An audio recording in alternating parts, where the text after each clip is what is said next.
Ever wish you could have end-to-end observability from applications to infrastructure? With Amazon CloudWatch APM, you can monitor and troubleshoot applications, services, and dependencies. Your data all in a single console. Now that's observability. Hello and welcome everybody to the AWS Cloud Operations Show. I'm your host today, Andres Silva. Happy to have you with us, and we have a great show for you today that we have titled Unlock AI Power Observability. So we have some exciting topics to discuss with you regarding not only observability, but leveraging some of the AI ops technologies that we have and a few other cool things that you'll see. So for that, we have our guest today, Siva. Siva is part of our team, and he's been on the show before. So Siva, you want to introduce yourself? Yeah, sure, Andres. Hey all, my name is Siva Guruvareddyar, Senior Specialist Architect focusing on observability in the same team like Andres. Good to meet you again. Yeah, excellent. And thanks for being with us. I know Siva has been working a lot with many customers that are implementing application signals and that are leveraging some of these AI-powered tools that we have now. So we're excited to hear some of the things that he's going to be sharing with us and doing some cool demos, right? Which is what we know you like. So this is another one of our Road to Reinvent episodes. There's a lot of exciting things happening. There's a lot of new products, new features that the different service teams are getting out right as we approach to reinvent. Now, the two features, at least one of the features that we're going to discuss today has been available for some time. The other one is more recent, but it's well in line our strategy of making sure we provide good analytics and AI tools to our customers. So I'm excited about it.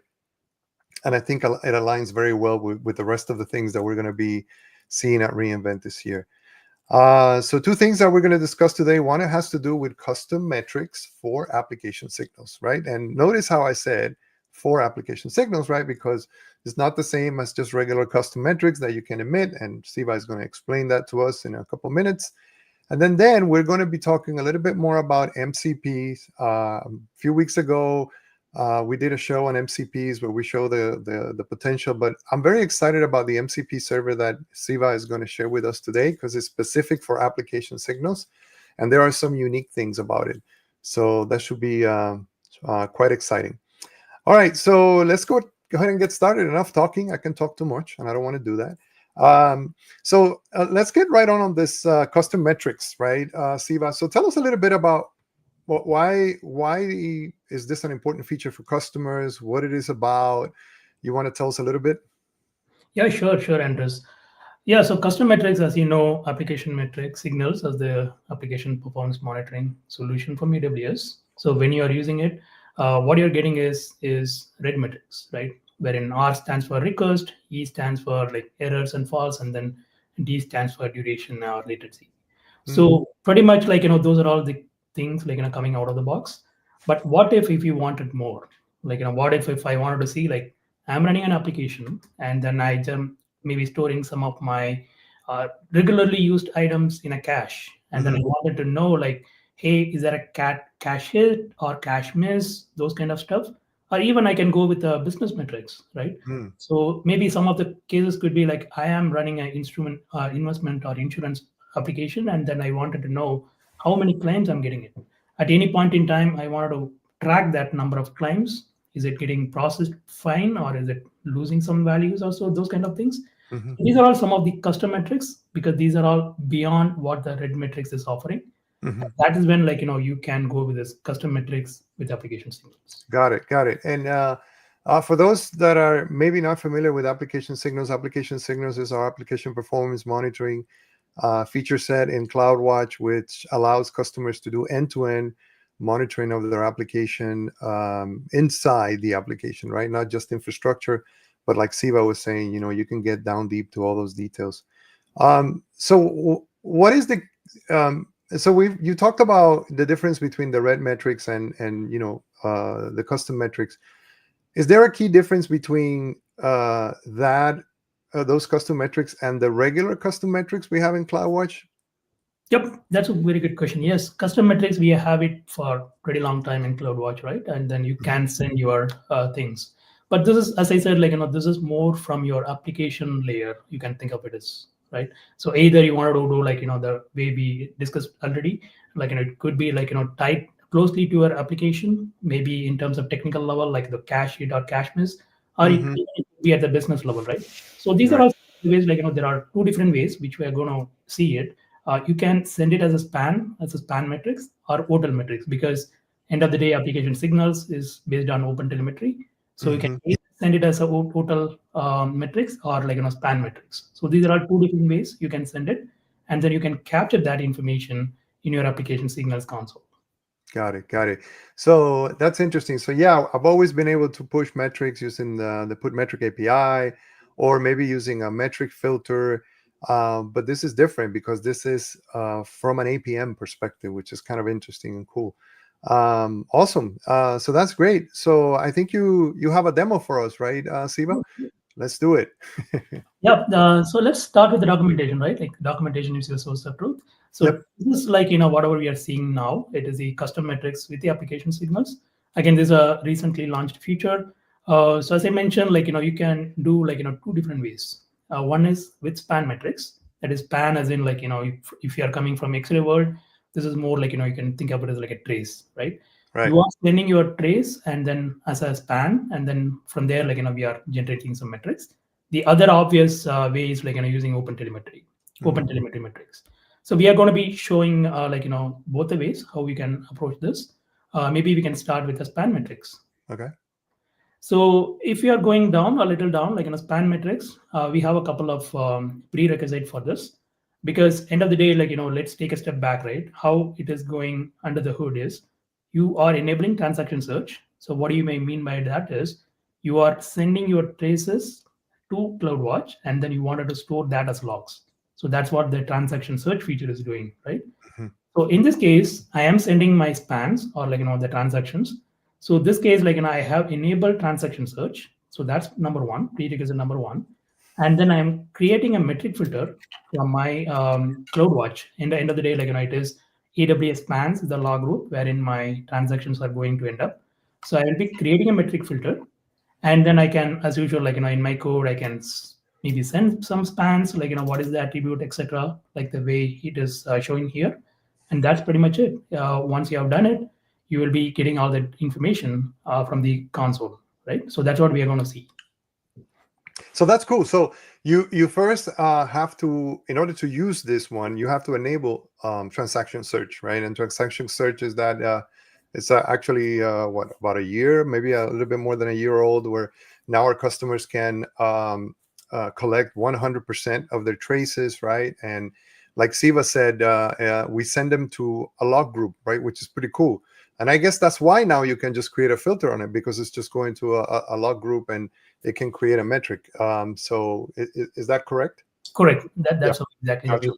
Yes. Gotcha. All right. So we got our transaction search enabled and the engine running. Let's do it. Yep. So currently, this is a demo that we want to see here. As you could see, this is our revamped pet adoption site. This, for those who are familiar with the One Observability workshop. So One Observability workshop is where we are US customers are leveraging to know more about the latest features coming up in observability space within AWS. So we are revamping this particular application with many more features. And that is where I wanted to demo this, right?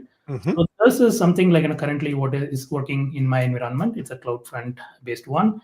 So with this one, you can come here, adopt a pet, etc., right? So we have you can adopt a pet, or you can buy food for your pet. So there are a bunch of applications running in this environment. So this is where I have my environment. For example, I'm going to my CloudWatch console. Under services, as you could see here, there are a bunch of things running. Since I said this is a hypothetical application, there are not much traffic from the users. I wanted to generate some data. So for that, I have a traffic generator, which is done in Node.js. So that's how it is saying traffic generator node. So my use case is I wanted to maybe create some custom metrics here. So how useful or how cool it will be if I wanted to track the total number of requests, the concurrent users, and then the execution time in milliseconds, like the execution duration, those kind of things, like those are all sitting outside of my maybe my red metrics, but I wanted to track it. So that's my end goal, right? So in this case, the traffic generator service. So I just go into I will show you the details. Since I said I have already enabled transaction search, so my first prerequisite is done. And my second prerequisite, let's go and see the CloudWatch console again, and then see the metric filter, right? Let's go to log groups and then go to the AWS / spans. So this is the log group where my transaction is going to be coming up. All of the spans go there, right? Exactly. All the spans are coming here. So in this case, I have set up 3 different metric filters. As I said, we wanted to see the concurrent users, the execution duration in milliseconds, and then finally the total number of requests. Let's take one by one, right? So here the filter pattern is, I am sending the attribute as concurrent users. So that is going to be my attribute name. And then I will be having the metric value. So this is what the metric I'm setting from the code, the concurrent users. And other things you can set it the any default value that you wanted to do it, or any units you wanted to set it on all those, right? And one important thing here is, you might be asking a question, okay, hey, I am sending my metrics logs and traces to application signals, and then you guys are correlating and then coming up with a red metrics. How you are correlating my custom metrics? How do you know whether this is coming from X service or Y service, wherein I might be running hundreds or thousands of services, right? So yeah, I was wondering the same thing. Go ahead. Yeah. So this is our connecting tissue. So if you see the dimensions, this dimension is going to be the connecting tissue, because the concurrent users might be coming from 10 different services. So here I'm saying my environment is this one, the local environment, and then the operation is this, and my service is this. So this 3 combination form the dimensions, and based on which we are going to be associating your custom metrics in this one with this traffic generator. So that's how the thing works. So if and pardon my ignorance here, so if you in your spans have 2 different sets of applications that have that concurrent user, what this is going to do is separate them for you, so you know which one you're looking at. Is that correct? Exactly. So I can run it from traffic generator, or even I can run from my payment service also. But I wanted to segregate that one, right? Because everything has to go into that respective service. So this is the way we are specifically saying okay, this is for X service, this is for Y service. Got it. Excellent. Yep. So once we have done it, let's go to the code. The last part is we need to set some spans. As you could see here, there's a Node.js service. I am doing this way. I am having my OpenTelemetry spans here, and then I am setting the attributes, the concurrent users, wherever it is coming from. And then also the other things the set attributes of total number of requests, execution duration. These are all the 3 things that I worry about, right? Right. I'm just setting it, and that's pretty much it. Once I start to do this, so after some time, because my traffic generator is running all the time, now let's go back to our CloudWatch. In traffic generator, go to related metrics. So in our terms, we use related metrics as well as custom metrics interchangeably. If you see from console, it will be called as related metrics. But if you see from the documentation, it is called the custom metrics. But in the EM world, we are using these things interchangeably, right? So that's how it is coming here. Got it. Now we can come here, and then I can choose by a metric type is custom. So you do have both standard metrics. So your standard metrics are your red metrics, where your request errors and then latency. And then you can choose your custom metrics. As you could see here, we are having the execution duration, the concurrent users, and then finally you are having a total request. Since we are talking about Lambda, we are having a lot of throttling here, which is coming all the way. As you could see here, we are seeing the data. That's pretty cool. So now I have a dashboard there, Siva, with potentially the information that I want. Is this a dashboard that I can save and revisit later? Yeah, sure. You can just right click on it, and then you can say add to dashboard, and then you can just either create a new dashboard or to an existing dashboard. For now, I will be creating a new, call it as custom metrics. and then just create it, and then you can always revisit it, right? You can do the same way, however you're doing today. Excellent. This is great because I think sometimes when I talk to customers about application signals, one may be tempted to think, oh, application signals, it's only the dashboards that are no, but you can create your own custom dashboards. All those metrics are there, right? And you can use them and create custom dashboards and to fit whatever need you have. So it's pretty cool to know that that's the case. That's nice. Exactly. So we are just not completed, right? We just started to see only the span metrics. Let's go to the other way around, right? Assuming I don't want to use transaction search in this case, I'm not using transaction search. So what is the other alternative? Right. The alternative is you can always rely on the open standards, which is OpenTelemetry, which you are having it. So in this case, you don't have a lot of conditions to met. You don't have to enable transaction search and all those things. So only the thing here is if you are sending your maybe the signals, maybe cloud logs, traces, and then metrics, you might be using the CloudWatch agent, or you might be running a collector, maybe ADA or OpenTelemetry collector, right? So if you are using a CloudWatch agent, you need to add this one metrics collector. So this is what we are asking you to do. The metrics collected has to be there. And then if you are otherwise using maybe a collector in this case, so we are giving a snippet of code that you can reuse. So all you need to do is enable this, right? So this is what it is saying, the resource attribute to metric labels, right? So you need to enable this one, and that's pretty much it. The rest of them are the regular way you would be sending it, you can send it. I see. So if a customer has already instrumentation for OpenTelemetry, and they just wanted to add these additional custom metrics, this is all they have to do in their whatever exported or their collector that they're using. Got it. Exactly. So let's see this in action, right? So let's go to this one. So in this case, I'm having just a Lambda function, which is written in Python. So last time we saw Node.js. So this time it's the Python. Again, I same Lambda because I want to show you the code. Yeah. So here, what I'm doing here is pretty simple, right? The same way, I am having a bunch of endpoints. So each and every time I wanted to track it, so I am using all the OpenTelemetry libraries here. I'm importing the OpenTelemetry from trace and metrics. And then I'm just creating my meter provider. So meter provider, I'm just creating some counters. So this is every time a request comes in, I wanted to track it. So there is a request counter. And also likewise, I have a bunch of endpoints, and then I have each and every endpoint, I do have some details around it, right? How many of them are success? So I have success counter, error counter, and then I have some external calls, which I'm calling some random APIs. So I want to track that. And then I'm doing some S3 operations. I wanted to track that as well. So for each and every API, I have some meter, custom metric for this. So I'm just using OpenTelemetry for this, and then I'm doing it. Very good. So this is from the code level. And just now we talked about it, right? I am using OTel collector here. So here I am just enabling this, the resource to telemetry conversion. I'm just enabling as true, and that's pretty much it. You're good to go. So one additional thing is I am using the A collector. So by default, as you know, we are providing you the A layer. So I'm using the same thing here. So A.OTel for Python. And so once I'm done with this, that's pretty much it.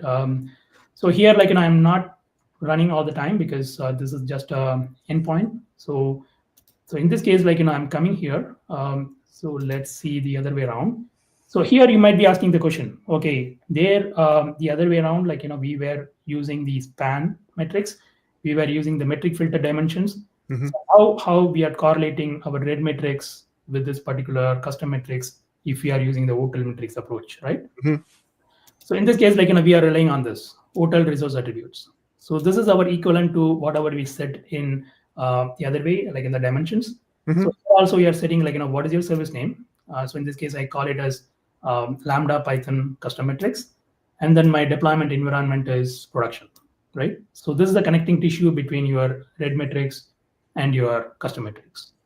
Got it. And that OTel resource attributes environment variable, is it consumed inside the Lambda function code? Is that something OpenTelemetry kind of reads off of and handles? Exactly. So this is what we are documenting this one as well. These are all the hotel world hotel configurations, basically hotel specifications. So here you can say what is your OpenTelemetry resource attributes, and then we have a snippet of code that is what I've been using here, and then that's pretty much it, right? Once you have enabled all these things, and then everything should be working fine, right? So now if I go back to my services, so we set it as Lambda Python custom metrics. So this is what our thing is, Lambda Python custom metrics, which is having production environment. So let's go here and then go to the related metrics. And now I should be able to see my custom metrics. Again, I can filter that metric type as custom. And again, I can see all my custom metrics here. I can choose whatever I needed it. Maybe randomly, I'm just choosing it. Again, as I said, I'm not running anything now. So, but eventually, your data will become here. Got it.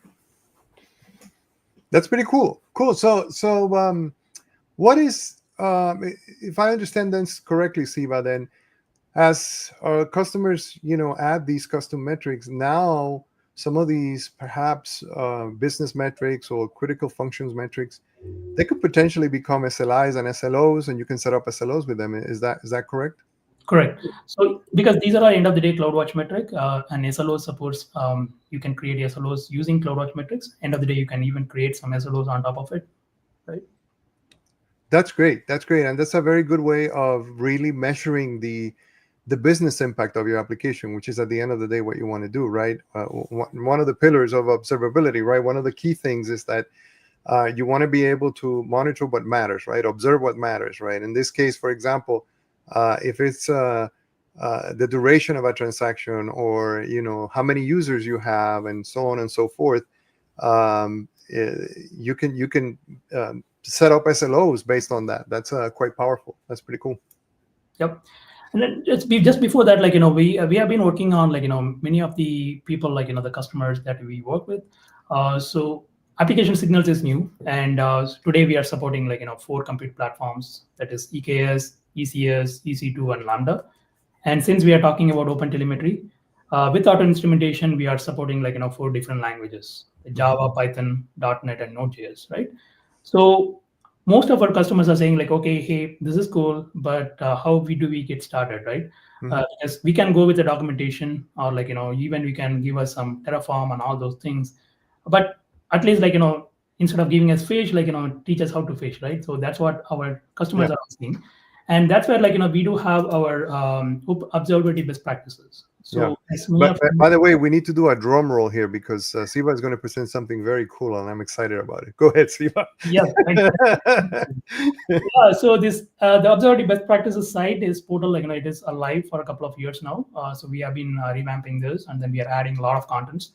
So if you think if you want to do, you're just getting started, or if you wanted to know the AWS observability best practices, so this is the place to come in, right? So here is where we are having all the things, including resources, wherein we just wanted to explore some features without doing much. We have some interactive demos. You can just start it from here without spinning up any accounts or anything. So we have a lot of materials around it. So coming back to the topic of application signals, so this is something we have been working on, and then since it's still in review. It should be coming out in the next couple of weeks. So we will be adding an APM center under our resources tab.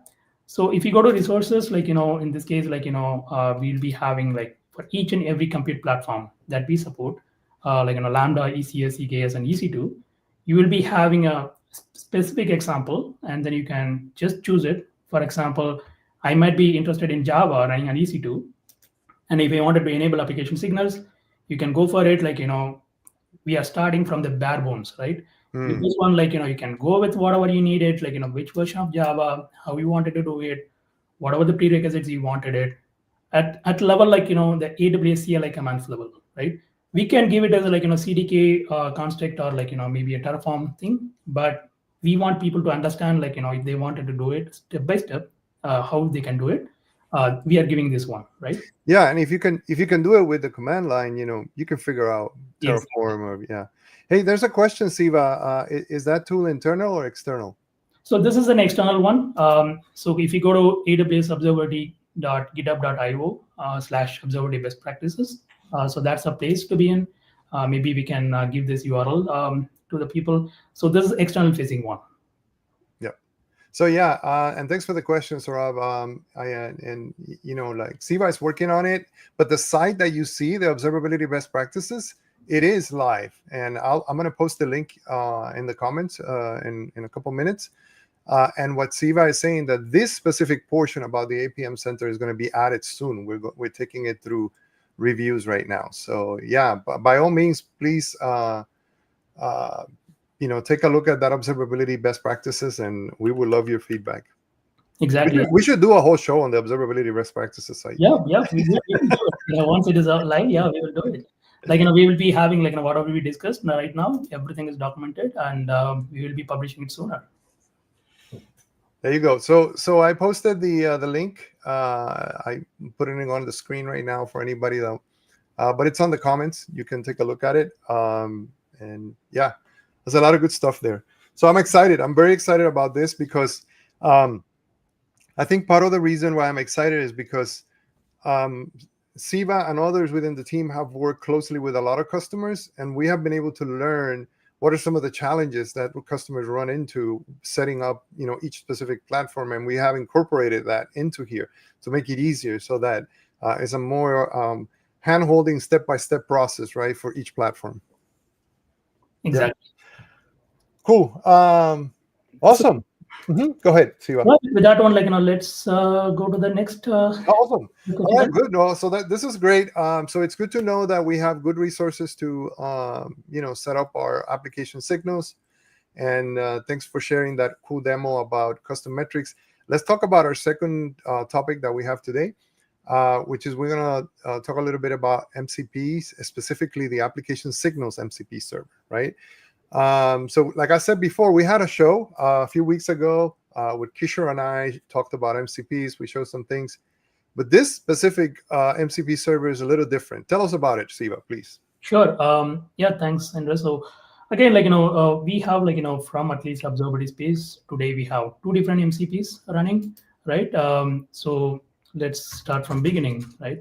As you know, from Andres earlier show, they would have shown you how you will be configuring it and all those things. So currently I'm having three different MCP servers. One is the CloudWatch application signals MCP. That is what the newer edition, it's there for some time now, but we recently launched something called audit service, which is what you will be using, and which is what we are gonna demo and then see how it is differing. And then the second one is obviously the CloudWatch MCP, right? So this is there for some time, and then you can use that one as well, right? So once you have it, then I'm having my the queue chat. I'm just opening it up, and then I'm pointing to my environment. And let's start from CloudWatch app signal before diving deep into app signals MCP, right? Let's start with CloudWatch MCP. Maybe let's ask a random question around hey, maybe how many active alarms I have, right? How many active alarms I have. So maybe then it is going to be calling this CloudWatch. Let me make this bigger. And then, yeah, so it is talking to this particular API, get active alarms. And it is coming up with all the 18 different active alarms at this particular point in time, right? So here it says the metric alarms are 13, and then we have 5 composite alarms. And then it says most of these alarms appear related to application performance monitoring, right? So let's go and see that one, right? Can you explain more? Or I want to understand more about this, right? I want to understand more about my alarms. So here the beauty of this MCP is since it is Gen AI, you can go to any level. You can go to maybe 100 level or maybe 400 or 500 level, as deep as possible. You can ask as many questions as possible. It is going to give you the detailed responses, right? So earlier it just said the number of metric alarms and composite alarms. Now it is going and saying I wanted to understand more. it is giving you like what are the key issues identified, where it is coming from, and then it is categorizing it, right? As you could see here, like it is categorized into multiple things. So one is like the SLO availability crisis. The second one is like there is a test failure happening, then alarm behavior patterns changing. So it's not only telling us like what is it's investigated, and also it is giving you some kind of recommendations, right? So it says like as an immediate next step, go and look into this feedback receiver Lambda function because it is severely underperforming, right? So if I am just joining this particular project and then I don't know anything about this as an operation person, I can go ahead and then start using this so that like I will be getting exactly like how my application is performing, right? So this is the beauty about like the CloudWatch alarms. So and also like sometimes or most of the customers like they are asking a question about, hey, we are using like X service, and how do we set the alarm, right? So that's a classical question like so many customers are asking. So maybe I can ask the same question to that one, right? Maybe is there best practices around setting up alarm for say EKS, right? EKS service. This is just a random question I'm asking. Maybe I just wanted to develop something for my own company. When I'm asking this random question, it says all the information, right? It says like okay, create an SLO on this like availability and latency and error rate and CPU and memory. So not only at your application level, it is also going at the node level, pod level, cluster level, everything like whatever you wanted to do it like it is giving you all the information that you can spend maybe the next 2 weeks on, right? And it is possible, right, to you can just say write these to a report, right, and it will create a file in nice markdown format that you can just I don't know, send an email to your boss and says, hey, we need to implement all this stuff, right? Exactly. And thanks for reminding this, Andres. Like yesterday, like I just tried whatever the custom metrics we have done it. So I asked him the same question, like asked the application signals MCP same question, like hey, create a dashboard for my custom metrics, and then it beautifully generated this dashboard. Like as you could see, let me show this one real quick, right? Oh yeah, this is another one of Andres's crazy ideas, right? So if you go to CloudWatch and then dashboards, so Andres was like challenging me, like okay, hey, can we do something like create this custom metrics on this one, right? So I just asked, I don't know which one it is. I think this is not the right environment. Maybe this one. Yeah, this is the one like we are having your concurrent users and all. That's the problem we have with so many accounts. Exactly. So this is a beautiful dashboard that my awesome. MCP came up with. I have not done like a single amount of work for this. I just ask a question like hey, create a dashboard for my custom metrics. So when I asked for the custom metrics, it gave me all the three. And then when I said like create a dashboard for this, and then it generated this one out of the blue. That's awesome. Right? That's awesome. That's very cool. Good. Yeah, so we were talking about CloudWatch, right? So let's shift gears and then maybe go to application signals. Yes. Right? So application signals, let me go to the documentation around it. I think this is one. Yes. So CloudWatch application signals MCP server. So as you know, like we have CloudWatch MCP server here, and then CloudWatch application signals MCP server. Maybe sometime in the future, this might get merged, but at this point in time, we have only one. We have two things, right? Yeah. So this is the one like I was talking about, the audit services. So audit services is the one which we recently launched, which you can use it for any of your investigations. Like if you wanted to ask any questions, end of the day, like we are recommending you to start using this. So if you go and see here. So this audit SLOs, these are all different tools available, audit service operations and list service operations, etc., right? So this is an optional tool. So if you go a little down, somewhere there, like, we will be mentioning like, don't use this. So earlier we had something called the query AWS X-ray traces. Mm-hmm. Now it says like, okay, consider using audit SLOs with auditors equals all feature instead of this one, right? Mm. So from our side, the recommendation is always rely on this auditor tool that is coming out of application signals feature. And that is going to give you like, a lot of information for you. I see. And also, like, we are giving you the MCP.json. So if you're just getting started, go to this particular page, AWS labs.github.io. Mm-hmm. So in this one, like, you have all your MCP JSON available. So this is your application signals MCP server. And that's pretty much it, right? You can either use it with maybe Q or like, Kiro or any ID of your choice or Cloud or anything. And once you have done it, we do have your example as well. Like, you can ask a question around, hey, audit the health of my payment service, right? And also like, SLO breach, root cause analysis, those kind of things. So each and everything, like, whatever you wanted to know, we have the examples here. So with that one, like, let's start with our own stuff, right? Yeah, and there was a question, Siva. Can you show the audit tool? But I think that's what you're going to do now. He's going to do a demo of the audit tool in QChat. So yeah, go for it, Siva. Yeah, thank you. By the way, I wanted to say, if anybody has any question, any of the live viewers, feel free to post it. Thank you, Temp1 Archik, for that question. Feel free to post it there, and we'll try to address it. Go ahead, Siva. Yeah, sure. So currently, like, let's assume like, we don't know anything about this particular environment, right? So what I'm asking is, okay, show me all the services. That's pretty much it, right?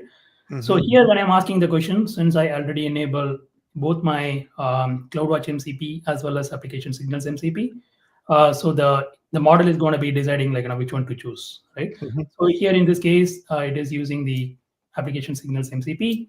And then it is calling this operation called list monitored services. So here it says like, hey, we have like, 4 different total.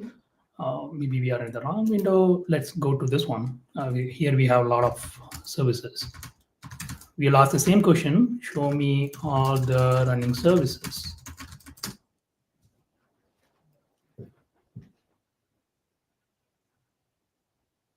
Here again, it goes to application signals MCP, the same tool, list monitored services. So as you could see here, like, we have a lot of services. There are 9 services running from EKS, 4 of them from Lambda, and then 2 of them are like, from API Gateway, and 2 are from Bedrock Agent, and then finally 1 Nginx proxy. So we have a lot of services running. So if I am a new user, I might be like daunting. I don't know like where to start from, right? And also it is giving us key observations around like, hey, most services are from this particular application, and then this particular service is having some SLO availability issue, etc. Right? Maybe let's start from there. So there is a feedback receiver, Lambda. I think it is a Lambda service, feedback receiver, where it is. Okay, let's ask the question. The feedback receiver is a service, right? What is the SLO on feedback receiver? Again, like, we don't know anything about this one. So we are just asking the same question. I think, yes, it is coming from Lambda. So to try to understand the different components, that's actually pretty cool, yeah. Yeah.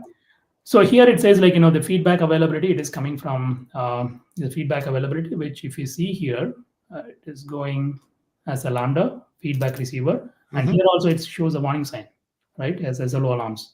So this is a cool feature, right? So not only I just asked like, what are the services running, it is coming up with additional information around which services need attention, right? So with this one, like, I know for sure, okay, I need to start with feedback receiver.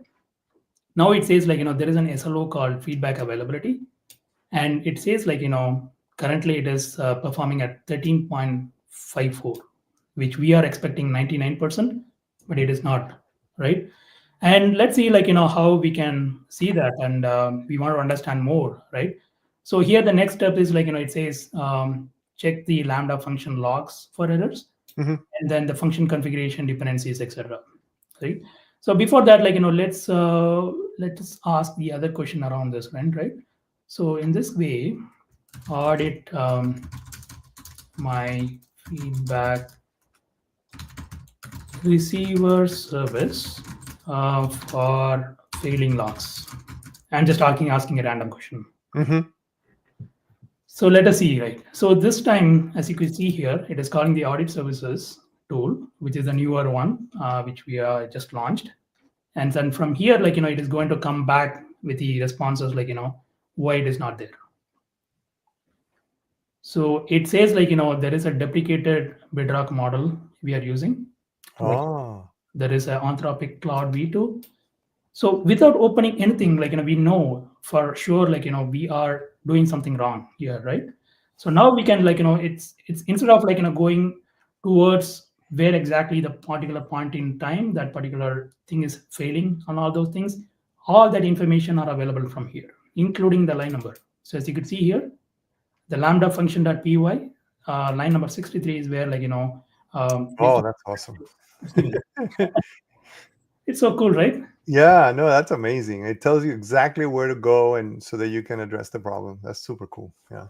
Exactly. So this is only, like, not only if you go back to the documentation, like, you can also ask for, like, if you're using transaction search. So let's do the same thing, right? I want to analyze all the errors in my checkout service from the last hour. Okay. So let's ask the same question and see, like, we don't have a checkout service. Let's see, like, I want to analyze all the errors from the last 1 hour. Let's ask a very random question. Mm-hmm. Again, it is using the same auditing service, Yeah. API, and then this time it is the auditors are, like, logs and traces. Mm-hmm. Earlier it was like SLOs, so this time it has logs and traces, and then this time it is going and then trying all the way, like, where it is failing. See, as you can see here, like a human, how we will be doing it. It is describing the log group, and then it is executing the log insights query, and with this particular timestamp period, right? And then it is come up with a detailed analysis. So this is cool, right? See, it basically says the same thing, like, replace the Python old deprecated Claude V2 with Sonnet, Claude Sonnet 3.5 Sonnet, right? So this is going to be an easy way for you if you are starting out. You don't have to go, like, the manual or human way of doing stuff, wherein you're going there or figuring out the things, etc., right? So if you want to do this in a real world without the MCPs, let's do, like, how we will be doing that. So let's go to the same one, the services, right? And in this case, let's go to CloudWatch.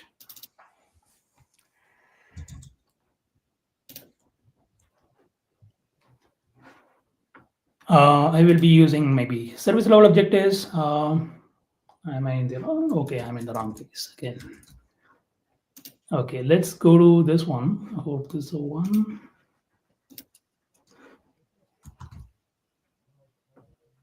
Okay, let's go back here.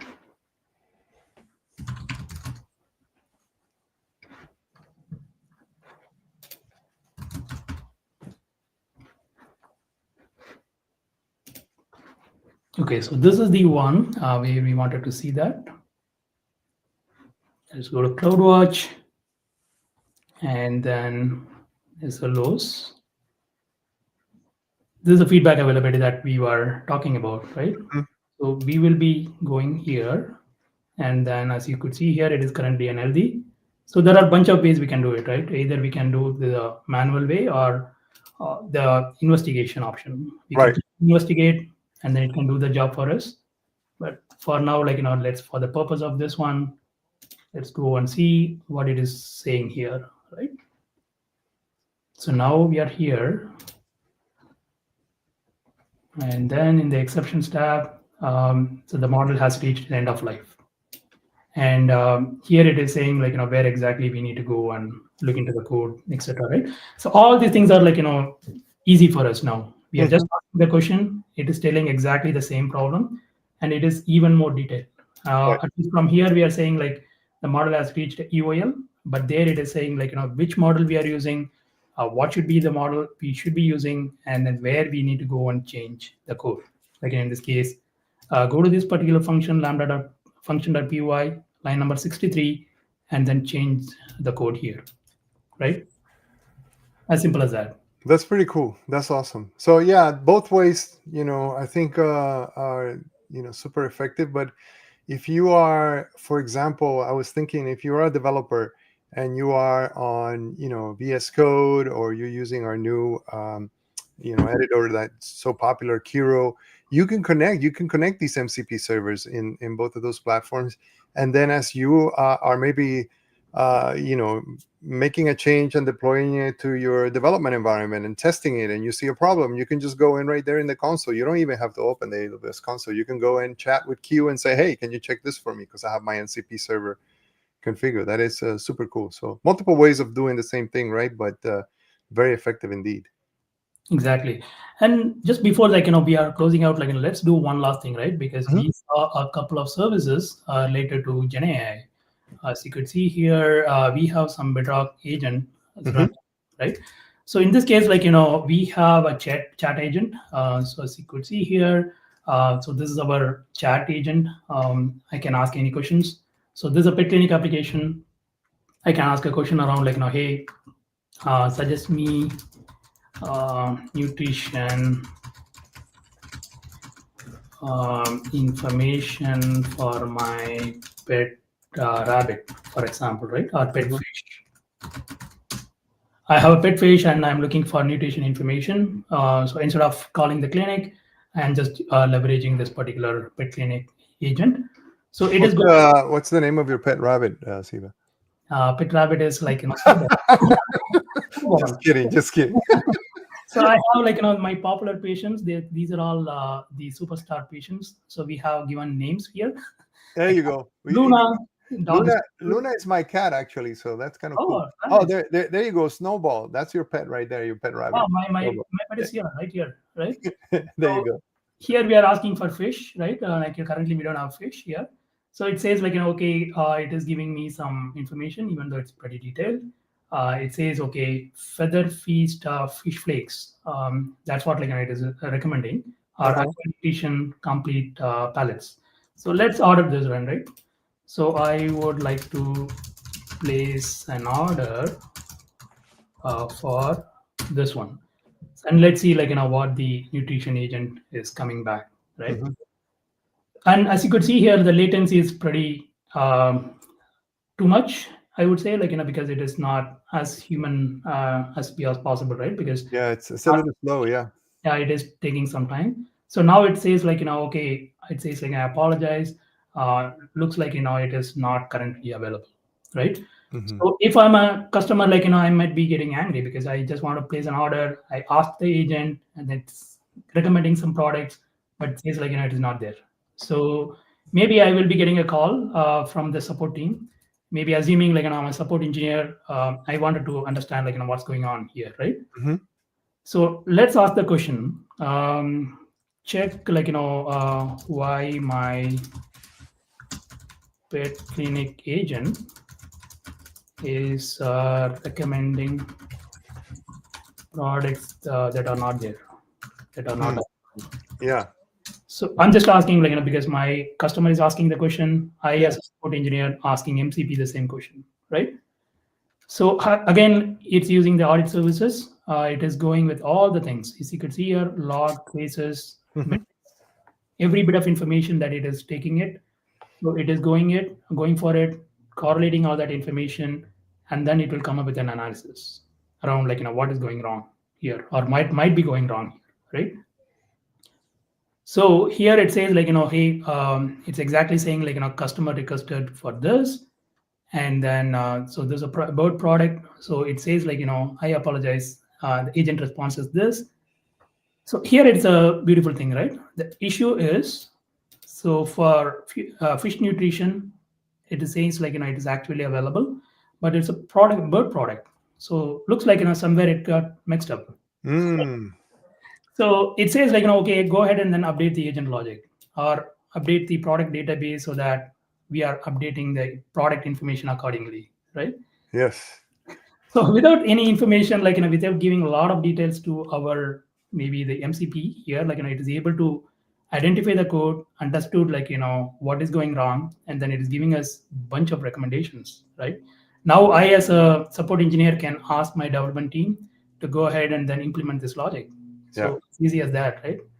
Yeah, and I think that smirk on Siva's face is because the demo worked as expected. But this is actually pretty cool. I love it. I love it. This is a very nice feature. That's awesome. Yeah. So with this MCPs, it is we are adding more and more features. So currently, we are going to investigate, and then we will be working on maybe remediation and all those steps. So that's what it will be continuing further and further. Please take a try from your side, just try it out and then let us know your feedback. Both for your the recently launched custom metrics as well as these recently launched MCP servers auditing feature. Let us know your feedback. Yeah. No, that's awesome, and thanks. I wanted to share one more thing, Siva, that I just remember. So I'm going to take over the share Sure. before we finish, and it's related to the MCP, specifically the MCP server for CloudWatch. And I was meeting with one of the PMs recently, and they called out this new commit that was done. It was actually just done yesterday, as you can see here. And some of the features here are very, very exciting because they added this metric analyzer with seasonal pattern detection, and this other one here, and this one here. Essentially, what they allow you to do is the system will recommend alarms that you can use for anomaly detection, and they do that by metric density and seasonality of the metric spikes. So this is why I think MCP servers are so powerful, because we're not just directly translating APIs. We're also adding intelligence to the process so that our customers can take advantage of some more advanced features, like creating more efficient alarms. So you can go actually now into your MCP server and say, or into your, whatever client you're using, and say, hey, can you go and check my metrics for, I don't know, service blah, and recommend some alarms? And it will go and use this to do that, which is pretty cool. There is a good list here of in the README of no, this is not. This is what you were talking about, Siva. Is on this one here. So we have this one right here. Get recommended metric alarms, which is the one that implements all these new features that were added, and the other one is analyze metric, which is pretty cool. As you can see, it analyzes CloudWatch metric data to determine trends, seasonality, and statistical properties. Super powerful tools, right? To get better insights from your telemetry in CloudWatch. Very good. Anything else you wanted to share with us, Siva? This was great, man. I loved it. Yeah, thank you, Andres. I think pretty much we covered all the latest and greatest features. Yeah. Yeah. So this was a great show. I think we had a chance to go over and learn more about application signals, which is a super powerful tool that a lot of our customers are adopting to do their application performance monitoring. We learned a great deal about this new custom metrics feature that allows you to add all kinds of telemetry related to your business logic. You can either do it through spans, you can do it through OpenTelemetry, and thanks, Siva, for those demos. Make it easier to understand. And of course, the CloudWatch MCP and the application signals MCP. We're going to continue to improve those. So if you're excited about this technology or using it, I encourage you to keep an eye on the link. We put it in the comments for the MCP servers. And yeah, I think there's a lot more cool stuff to come. I want to thank Siva for being with us today here. We really enjoyed all his wisdom related to application signals on the MCP servers. We are excited to see everybody at reInvent. If you're going to be there, look for me and Siva and say hi. I'm putting Siva on the spot. He doesn't like that, but you can come say hi to me.